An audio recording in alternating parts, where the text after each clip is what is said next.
Sejarah Tahun Baru Imlek di Indonesia telah berlangsung dan bertransformasi dari Tiongkok yang dilaksanakan oleh orang-orang Cina yang di Indonesia dan disebut sebagai Cina keturunan atau Tionghoa.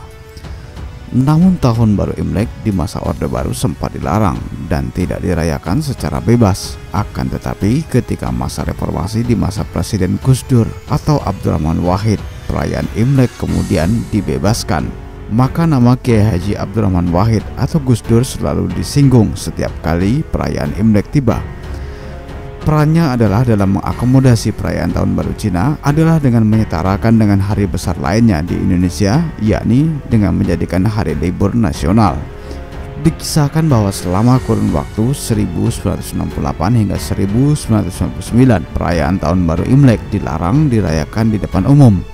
Rezim Orde Baru di bawah pemimpin Soeharto melalui Inpres nomor 14 tahun 1967 melarang segala hal yang berbau Tionghoa, termasuk perayaan Imlek. Namun pada tahun 1999 Gus Dur mencabut Inpres tersebut.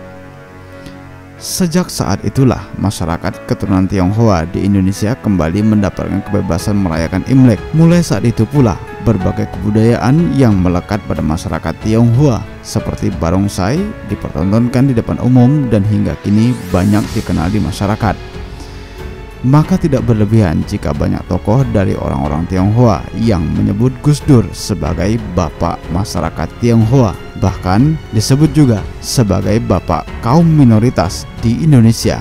Bagi Gus Dur, seperti diceritakan oleh Yeni Wahid, etnis Tionghoa, dan juga budaya mereka merupakan bagian yang tidak terpisahkan dalam perjalanan bangsa Indonesia. Melalui etnis Tionghoa misalnya, Islam pernah tersebar ke Nusantara bersama pedagang dari India. Terbukti dengan adanya keturunan Tionghoa yang masuk dalam anggota Wali Songo, penyebar Islam di Nusantara.